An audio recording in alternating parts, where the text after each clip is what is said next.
Hola, ¿cómo están? Bienvenidos a esta transmisión de nuevo en vivo con mi esposa Mónica Franco y estamos en el podcast de Veritas Fidei. Mónica, ¿cómo estás? Hola Cris, hola a todos, bienvenidos. Pues vamos a estar saludando unos minutitos, estamos unos minutitos antes de empezar. Y Cris, ¿algo que nos quieras compartir antes? No, bueno, vamos a estar viendo un tema muy controversial, el tema de la matanza de los cananeos, y pues vamos a estar recibiendo también sus comentarios, sus preguntas. Vamos a estar respondiendo la mayor cantidad posible de preguntas en vivo y bueno, y saludarlos también, agradecerles a todos los que nos siguen. Hemos empezado este proyecto ya hace unos meses y pues hemos estado muy contentos de hacerlo. Quisiera compartirles que por lo general siempre hemos recibido buena respuesta, pero hay veces que tenemos algo de oposición, ¿no, Moni? Sí, así es. Sobre todo bastantes personas que nos atacan diciendo que nosotros monetizamos todo esto. Pues yo quiero contarles un poquito también, Cris. Dentro de la humildad de poderle servir a Dios, hay veces que nuestros días empiezan desde las 5 de la mañana como hoy. Y como cualquier ser humano, pues no tenemos muchas ganas ya de hacer el podcast porque estamos cansados, porque tenemos sueño o lo que sea, porque ha sido un día pesado. Gracias a Dios por el café. Sí.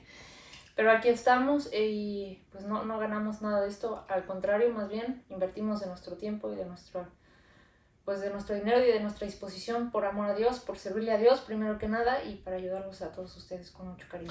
Sí, por ahí quisiera aclarar algo porque muchas veces en los posts ahí en Facebook y en las plataformas nos ponen que cuánto estamos ganando de esto y cuánto estamos, por qué estamos lucrando con la fe de la gente y de los ingenuos y etcétera, etcétera.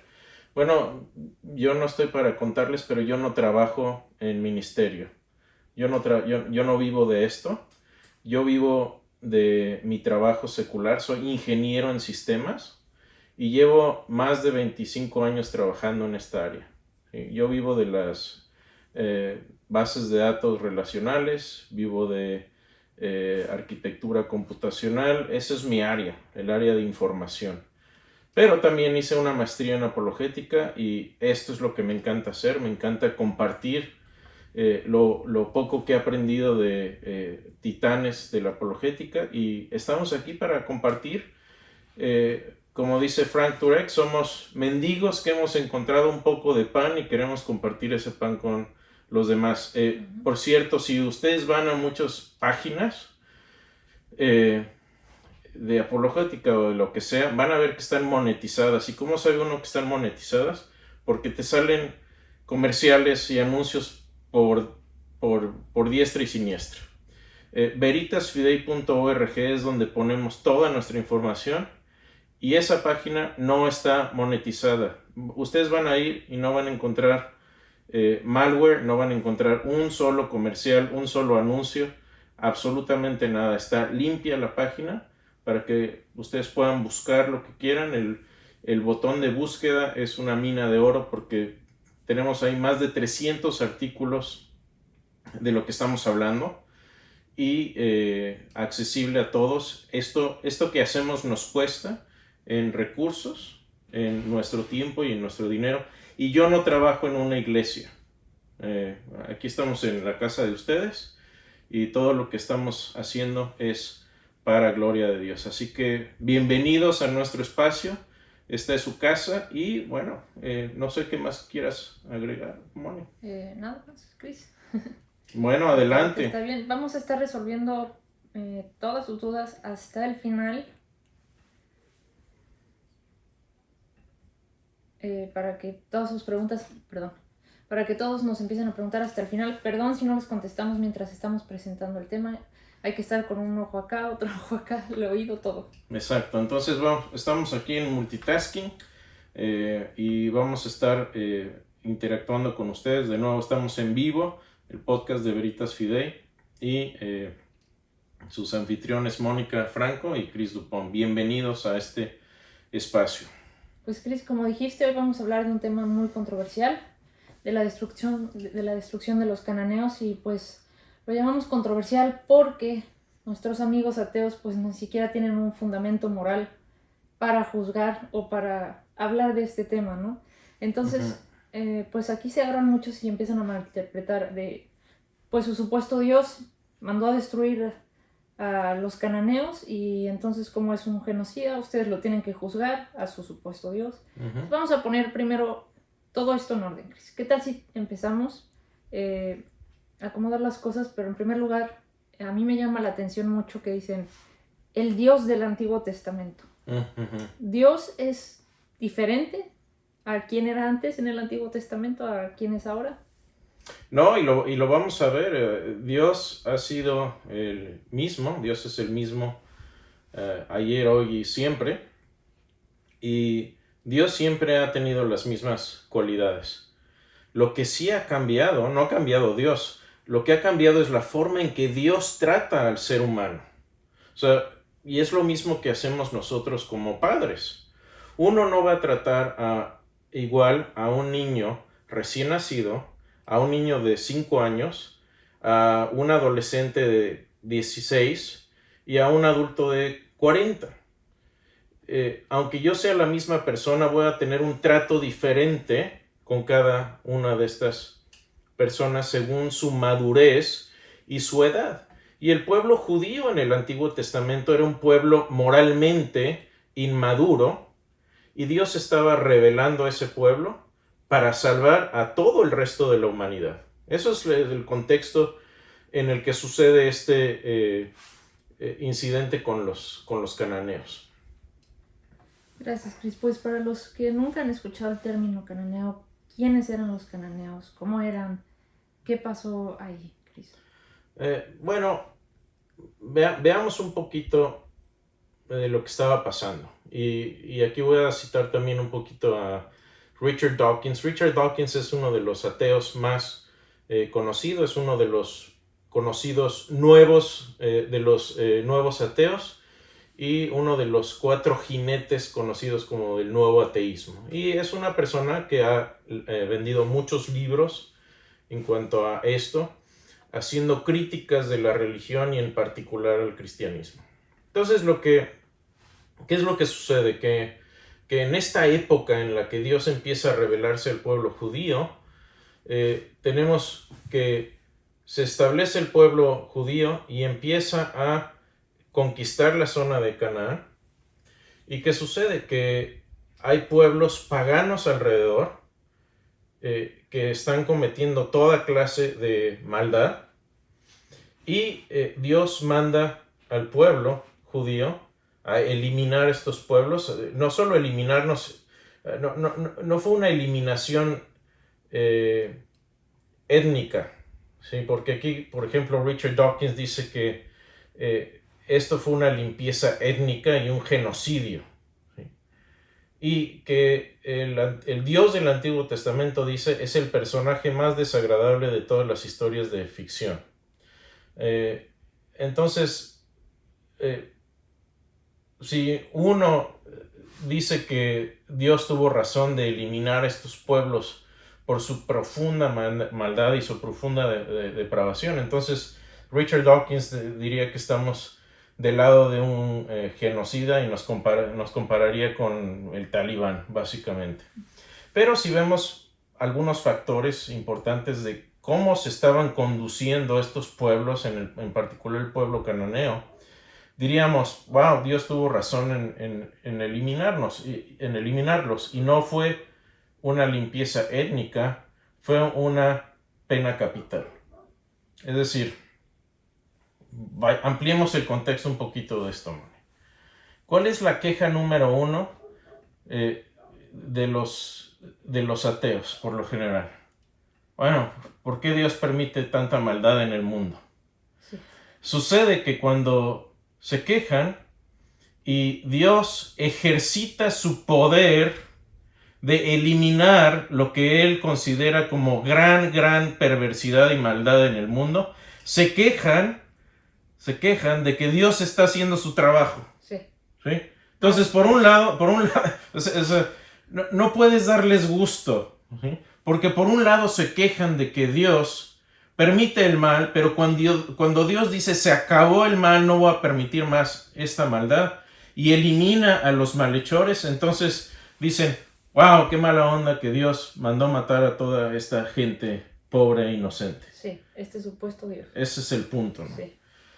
Entonces, me parece un poco hipócrita que por un lado digan eso, que cómo Dios permite tanta maldad en el mundo, cuando ellos mismos no tienen un fundamento moral para decir, lo que Dios hizo está mal, porque en su misma cosmovisión somos sacos de átomos en movimiento. El universo es una gran licuadora de átomos y algunos de átomos de carbono se organizaron en maneras complejas y aquí estamos tú y yo.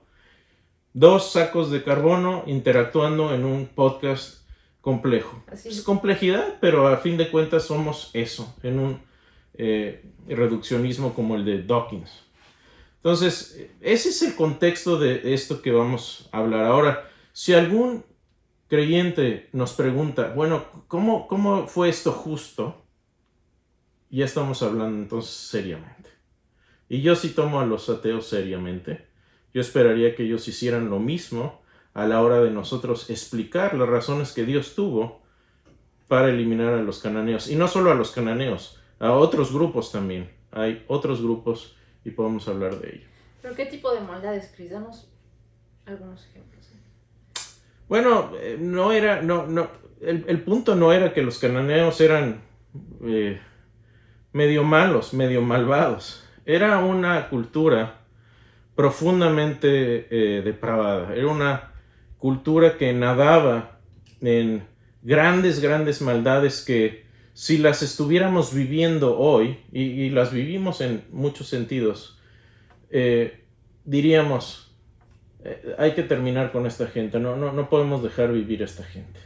Es horrible lo que están haciendo, no, nos indignaríamos. Y es interesante que estamos hablando de esto tras todo el conflicto que está sucediendo ahorita en Israel con Hamas y todo esto. No vamos a hablar del tema, pero curiosamente esto que estamos hablando se dio en esas tierras. Entonces, ¿de qué estamos hablando aquí? Estamos hablando de perversión más allá de lo que podamos imaginarnos. Una de las cuestiones aquí es que los cananeos y todos los pueblos de alrededor adoraban a otros dioses, y esto lo denuncia Dios y lo denuncia el Antiguo y el Nuevo Testamento de muchas maneras. Pero no solo eso, en su perversión y en su idolatría, estos pueblos paganos sabían de Dios, sabían del Dios de Israel, sabían del Dios único, y lo que hacían era distorsionar la imagen de Dios Todopoderoso. Y en escritos, y puedo citar, de hecho vamos a poner un escrito con todas las fuentes, no las voy a citar, si no nos tardaríamos aquí 3 o 4 horas. Sí. Vamos a poner un escrito con todas las citas. Todo lo que voy a mencionar tiene cita a eruditos y a fuentes fiables. Pero ¿qué es lo que hacían los cananeos? No solo adoraban otros dioses, sino que ridiculizaban al rey de Israel, representándolo en muchas ocasiones como, y voy a hablar palabras fuertes, y esto es lo que hacían, como un viejito castrado al que le gustaba jugar con su propia orina y excremento. A ese nivel llegaba su idolatría. Era una perversión tremenda. Entonces, por ejemplo, aquí Dawkins se queja de la ira monumental de Dios cuando su pueblo escogido coquetea con otros dioses rivales. Dice Dawkins, parece más bien como celos sexuales de la peor clase. Pero pongámonos un poquito a pensar en esto. ¿Qué pasaría si la esposa de Richard Dawkins se fuga con un desconocido y empieza en sus redes sociales a hablar mal de Dawkins en los mismos términos que haría Dawkins? Diría, pues, ¿por qué quejarnos si es son celos sexuales de la peor clase.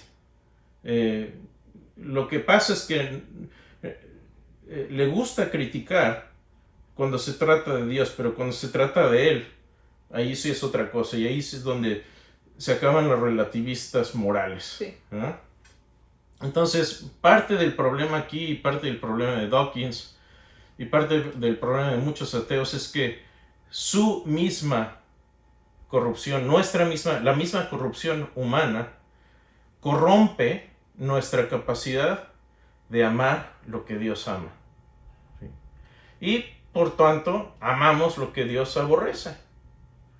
Y nuestra brújula moral está completamente distorsionada. Y eso es lo que pasa en esta cuestión. Entonces, la historia de los cananeos está llena de incesto, de adulterio, de sacrificio de niños, de homosexualidad, de bestialismo.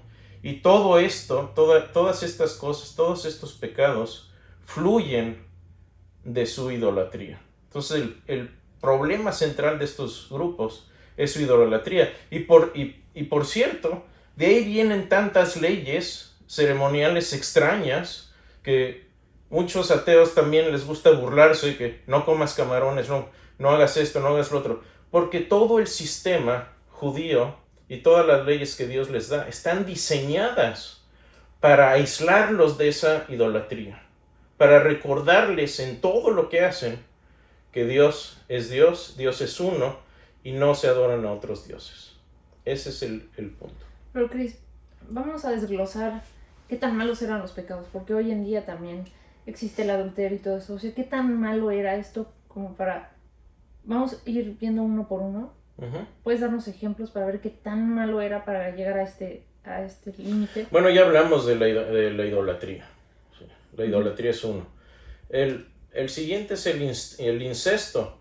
Y esto se deriva de nuevo de su idolatría. Uno de sus dioses, Baal, en su mitología, tiene relaciones con su mamá, Ashera, con su hermana, Anat, con su hija, Pidrai, y nada de esto es representado como algo prohibido por los cananeos. Entonces, ¿qué es lo que sucede? Los cananeos ven cómo se comportan sus dioses, resulta en sexo con todos, intrafamiliar, con los padres con los hijos con los padres, etc. Una depravación completamente completa y total. Uh-huh. La otra es el adulterio. Hoy día el adulterio es algo muy común en nuestra cultura. La fidelidad ya no es algo importante, pero la religión cananea, igual que todas las religiones del antiguo Medio Oriente en esa época, era una religión de fertilidad. Entonces, ¿qué es lo que significa esto? Que promovía el sexo en los templos. Entonces, si una persona iba a un templo y tenía relaciones sexuales con un sacerdote del templo o una sacerdotisa del templo, era como tener relaciones con los dioses y era algo honorable y algo bien visto. Entonces, de aquí, por ejemplo, Ishtar era una de sus diosas y que se consideraba como la mujer, la matrona del erotismo y la sensualidad en aquella época, y era la matrona de las novias, de las prostitutas, de los transvestis y de los pederastas, porque también tenían relaciones sexuales con los niños. Entonces, no era algo, era algo absolutamente depravado. Tal vez el adulterio ya no lo vemos mal en nuestra cultura, pero iban mucho más allá a lo que acabo de describir. Y yo creo que la peor de ellas era el sacrificio de niños. Y aquí, si hay oídos sensibles, yo les sugiero que se vayan por un café y regresen en 5 minutos. Moloch era una de sus deidades principales y era la deidad del inframundo, y lo representaban como un ídolo con cabeza de toro y cuerpo humano, tipo minotauro, y en las entrañas le encendían un fuego muy muy ardiente y los brazos los tenía estrechos, los erguidos hacia adelante, y lo que hacían era depositar un niño pequeño, un niño de brazos pequeño, en los brazos de este ídolo hasta que básicamente se consumía. Y por cierto, no se les permitía a los familiares llorar o hacer ningún tipo de señal de duelo en cuanto a esto. Hay testimonios de griegos. Cleitarcos una vez en uno de sus escritos reportó esto. Dice esto, un testimonio, y lo voy a leer la cita. Dice: conforme las flamas que quemaban al niño rodeaban su cuerpo, las extremidades se encogían y su boca parecía formar una mueca como si se estuviera riendo, hasta que se encogía lo suficiente el cuerpo para caer dentro de una marmita. Yo no sé qué cosa más depravada hay. Para los que digan, no, esos son exageraciones, hay muchos testimonios más. Este es el testimonio de Cleitarcos en su escrito La Escolia de la República de Platón, 337a. Así que no estamos inventándonos nada de esto. Era algo muy común el sacrificar a sus hijos, y era considerado un gran honor para las familias que sacrificaban a sus hijos. Homosexualidad también era algo muy muy común. Algunos de los manuscritos de los cananeos hablan de muchachitos fiesteros y gente que festejaba cambiando su sexualidad para hacer a la diosa Ishtar una reverencia. Entonces, como dijimos, toda esta actividad pecaminosa, depravada, enferma, estaba ligada a sus mismas costumbres idólatras. Y finalmente, para terminar, bestialismo. Probablemente la cúspide de la depravación sexual es el sexo con animales. Y si vemos las leyes que circulaban en aquel tiempo, por ejemplo, la ley hitita 199, afirma esto, y lo voy a leer de la ley hitita, que era la ley que regía cuando había ley en aquellos pueblos paganos. Dice así: si alguien tiene relaciones sexuales con un cerdo o un perro, sea puesto a muerte. Si un hombre tiene relaciones con un caballo o una mula, no hay castigo. Y es interesante que al igual que con el incesto, muchas veces estas prácticas estaban sancionadas y penadas en sus códigos y en sus leyes, pero por ahí del siglo XIV, según los expertos y los eruditos en estos pueblos, para el siglo XIV a.C., ya estas penas estaban muy diluidas porque la corrupción era ya tan grande y todo el mundo lo hacía. Entonces, no nos debe sorprender que hubiera esta práctica de bestialismo con los pueblos cananeos, y porque la misma mitología, la literatura mitológica de sus dioses lo practicaban. Por ejemplo, el poema épico cananeo El ciclo de Baal, leemos esto. Dice así: el poderoso Baal escucha, hace el amor con una vaquilla en la pradera, una vaca en el campo del reino de la muerte. Se acuesta con ella 77 veces, monta 80 veces 8.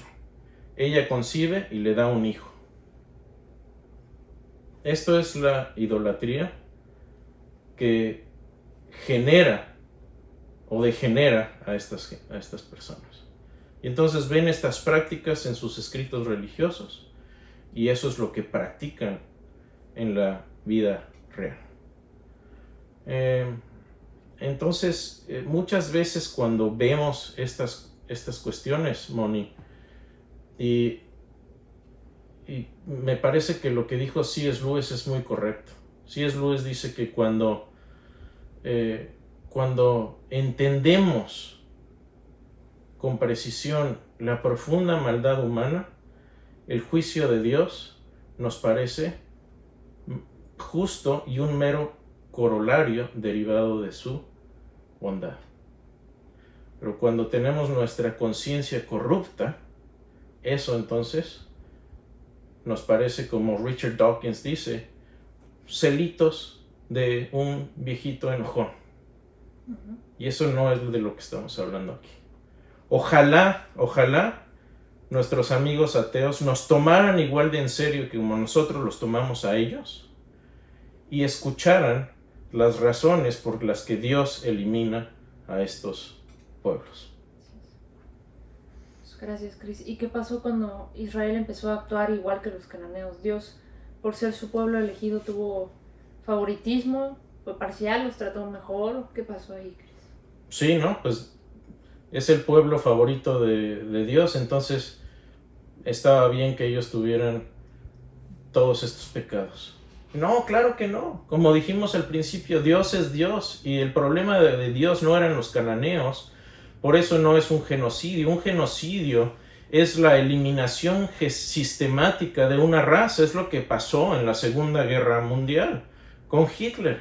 Hitler quería eliminar una raza, la raza judía. Era antisemita. No era el caso aquí. El problema de Dios es y seguirá siendo la maldad humana. Siempre lo ha sido. Jesús habló de lo mismo.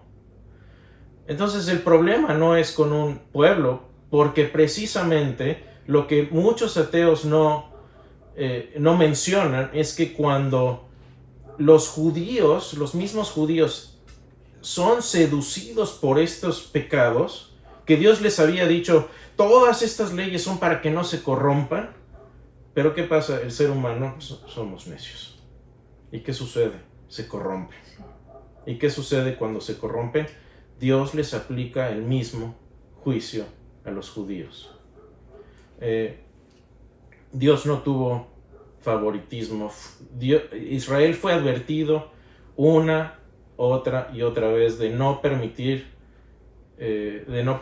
vivir en tierras cananeas, que fueran destruidos, que los eliminaran, que destruyeran sus templos, sus altares, sus dioses, pero no aprendieron. Y eso fue lo que pasó cuando hicieron lo malo y se corrompieron. Incluso el mismo Salomón, si vemos Primera de Reyes 11, el mismo rey Salomón, el gran sabio rey Salomón, irguió un altar a Moloch, al que estaban los cananeos sacrificando niños. Y Dios es muy paciente. Dios es muy paciente. De hecho, yo no sé cómo estamos aquí todavía. Y en resumen, Israel es cananizado, ¿sí? Se corrompe igual, y a pesar de todos los profetas que Dios manda, Israel se divide, como saben ustedes, entre norte y sur. Entonces Dios advierte al reino del norte y eventualmente no se arrepiente, y en el año 722 el rey de Asiria o mata o deporta a la mayoría de ellos en el reino del norte y repobló esas tierras con gente conquistada de esas naciones, y esto es lo que por lo general hoy se conoce como Judá. Y los demás fueron, este es el reino del norte, y el reino del sur de Judá en el año 586 es destruido por Nabucodonosor, y de la misma manera son desterrados y pues sufren el destierro. Entonces el juicio de Dios fue para todos, fue para la maldad, fue para la corrupción, fue para el sacrificio de niños, etc. Y eso es lo que Dios está, lo que Dios hace, y es aún hoy está siendo paciente con nosotros. Los que se quejan de que Dios no está haciendo nada por la maldad, cuidado, porque todo lo va a juzgar, lo de vivos y muertos, y lo nuestro también. Entonces, cuidado con lo que pedimos. Y Cris, dentro de toda esta destrucción de los cananeos y de todas estas personas, ¿se pudo haber destruido por ahí alguna persona justa?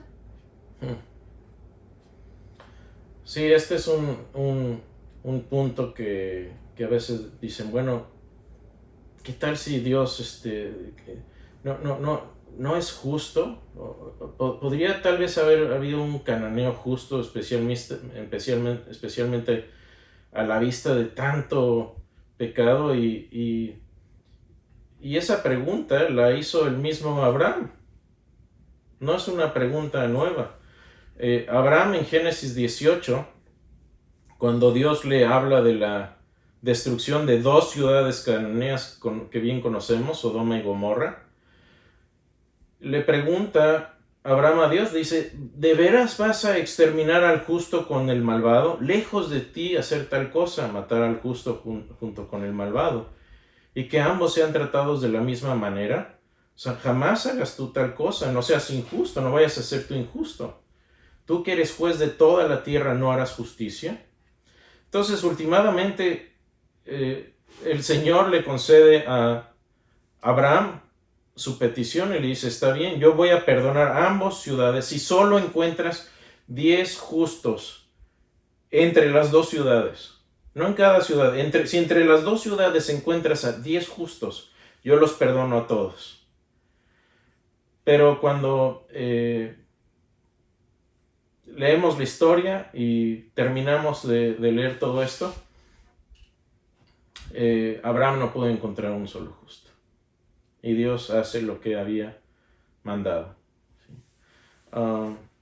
Entonces, muchos escépticos se quejan de esto, pero la queja normalmente viene con una premisa enmascarada. Es, Dios no debió haberlos matado porque no tendrían la oportunidad entonces de rechazar el pecado de los cananeos. No, ya estaban envueltos en el pecado.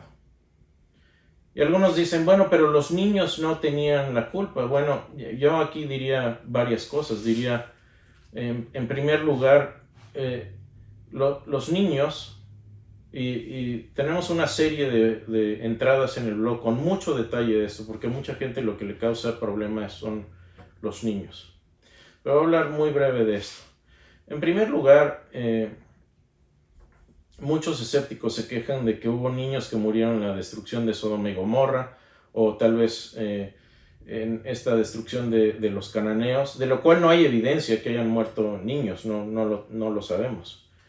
Pero la queja viene con esta premisa de que, bueno, ¿qué tal si ellos hubieran crecido y hubieran rechazado los pecados de los cananeos? Y aquí yo contestaría que Dios sabe quién y quién no va a arrepentirse de sus pecados. Y si Dios concluyó que los niños habrían de ser corrompidos de la misma manera que sus padres, entonces Él está en su derecho de instruir la pena capital, porque Él es el dador de la vida. Y el problema aquí es que la otra premisa de los ateos es que esta es la única vida que hay, es lo único que hay. Y no es cierto. Lo único que está haciendo Dios es cambiar nuestro código postal. La muerte es un cambio de código postal y Dios tiene todo el derecho de dar vida y de quitar vida en cuanto le plazca. Vamos a poner muchos artículos más detallados acerca de todo esto, porque es lo que a mucha gente le causa problema, pero Dios en su prerrogativa y en su sabiduría sabe lo que pasará, y Él instituyó esta pena capital, y lo hizo para preservar la línea de Israel, para que eventualmente viniera el Mesías y pudiera haber salvación a toda la tierra, como se lo prometió a Abraham, por cierto. Gracias, Chris. Pues antes de pasar a las preguntas de los que están aquí en vivo, quiero hacerte una última pregunta. Uh-huh. ¿Crees que hoy en día somos muy distintos a los cananeos? Y si no, ¿por qué no mereceríamos nosotros también el mismo castigo? Sí, yo creo que, de nuevo, volviendo a los nuevos ateos y a muchos ateos en general, el pecado corrompe nuestra autoridad de juzgar justamente. Y eso es lo que pasa en muchos de estos casos. Entonces, lo que pensamos que es lo que pensamos que es un justo dictamen contra Dios, termina siendo nada más una diatriba de un corazón lleno de pecado, porque si consideramos el problema básico del ser humano, es que nosotros cometemos los mismos pecados. Me parece muy hipócrita que muchos ateos les indigne que Dios haya mandado eliminar básicamente todo, incluyendo niños, y les pregunta si están a favor o en contra del aborto, y por lo general están a favor del aborto. Entonces, cuando Dios es Dios y decide terminar una vida de un niño, es un genocida inmoral, pero cuando el hombre decide terminar la vida de un ser que no ha nacido, está bien, no hay problema, porque es mi cuerpo, porque es mi derecho, porque no quiero esa responsabilidad. Entonces es una gran hipocresía derivada de nuestra nuestra distorsión moral a la hora de tratar estos temas. Entonces, si uno se pone a ver los pecados de ahora, de hecho, una anécdota interesante, mi profesor, el Dr. Clay Jones, mi mentor, que escribió este artículo, por cierto, de los cananeos, cuando una vez en una clase un alumno le preguntó: a mí me parece muy bueno todo tu argumento, pero una vez que hablas de nuestro pecado y lo comparas con el de los cananeos acerca del aborto, creo que tu argumento pierde fuerza, porque la gran mayoría de la cultura hoy no piensa que el aborto está mal. Y lo que contestó Clay Jones es muy interesante. Dijo: precisamente por eso lo estoy poniendo, porque está mal y estamos cauterizados en nuestra moral de no ver que está mal. ¿Sí? Entonces, creo que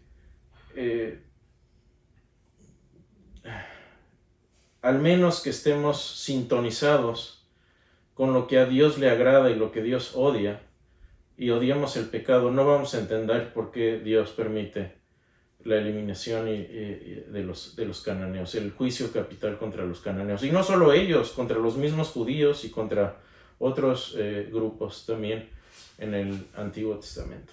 Así es, Chris, pero nuestros amigos agnósticos o ateos nos preguntaron por qué no nos destruyen igual. Bueno, precisamente eso es lo que iba a hacer, y decidió tener misericordia, y por esa misericordia estamos aquí. Pero por poco lo hace. De hecho, si uno ve dos cosas, si uno ve el registro biológico, genético de la humanidad, y uno ve el registro bíblico, vamos a ver que Dios por poco elimina toda la humanidad en el diluvio, número 1. Y 2, si seguimos las líneas genéticas por el cromosoma X, que es el que se transmite por el padre, y el cromosoma el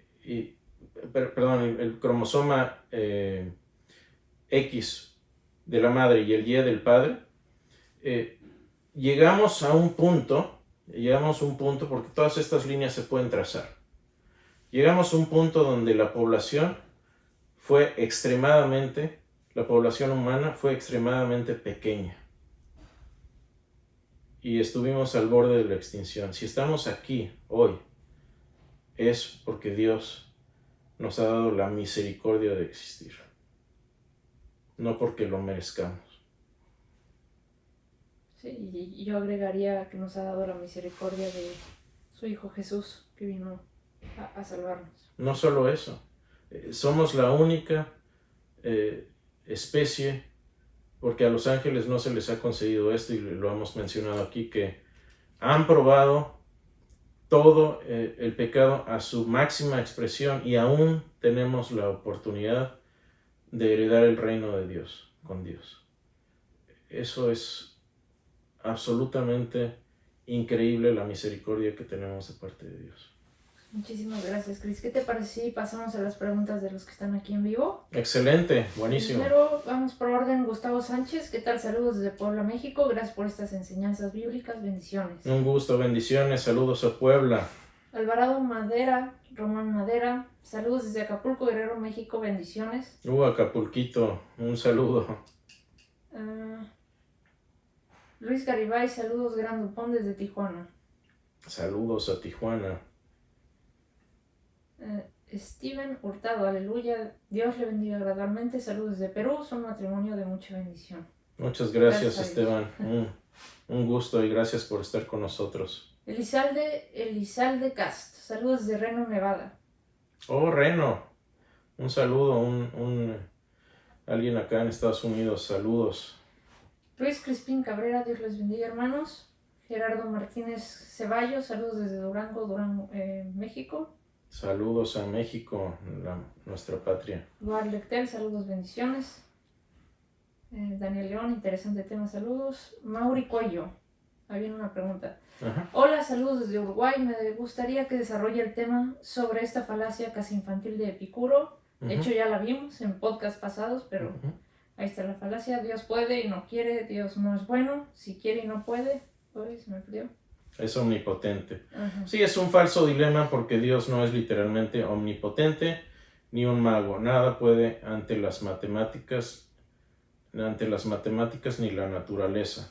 Ok, el dilema de Epicuro, ¿sí?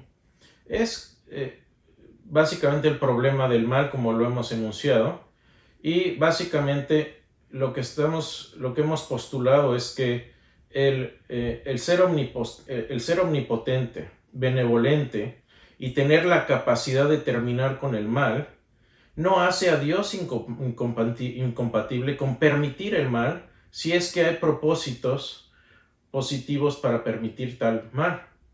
Y entonces aquí el que tiene la carga de la prueba es el que dice que no hay manera en que Dios pueda permitir el mal. Es como un niño de 2 años que llevamos al dentista, y dime tú a quién le gusta ir al dentista. A nadie. Pero explícale a un niño de 2 años que tienen que ir y taladrarle un diente, ponerle una inyección y amarrarlo a la silla. Le estás tratando de hacer un bien, pero él lo ve como que estás siendo un tirano. ¿Sí? ¿Por qué? Porque no tiene la capacidad de entender.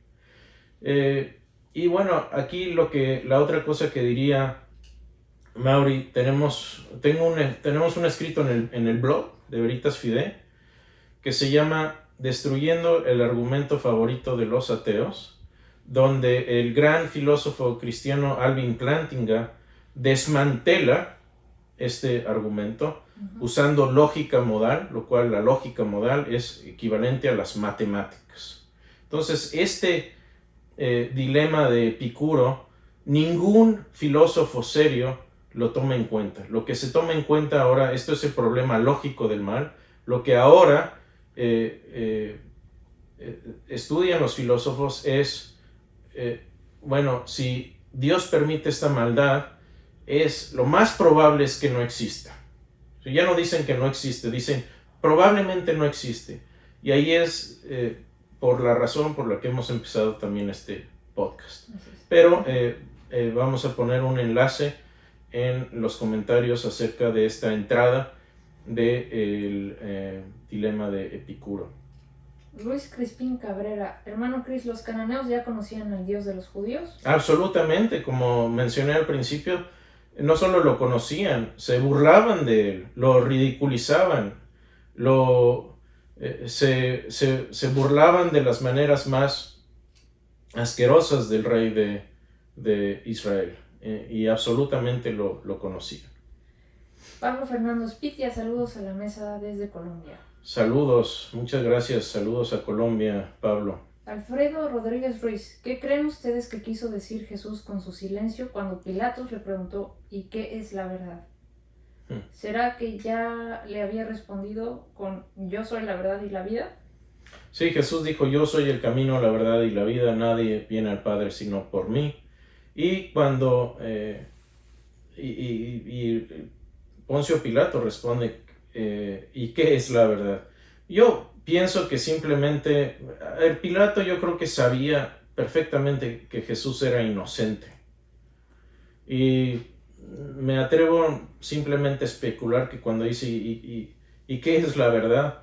Simplemente está evadiendo el tema de quién era Jesús. Es una evasiva simplemente para no encarar realmente que estaba mandando a la crucifixión a un hombre inocente porque lo sabía perfectamente. Luis Rosales, saludos y bendiciones. ¿Ustedes creen que Dios sabe todo lo que va a pasar? Bueno, hemos hablado de esto también. Sí creo. De hecho, la Biblia así lo indica, lo creo porque lo dice la Escritura. Y en su omnisciencia, Dios sabe lo que ha pasado, obviamente, lo que está sucediendo y lo que sucederá en este mundo.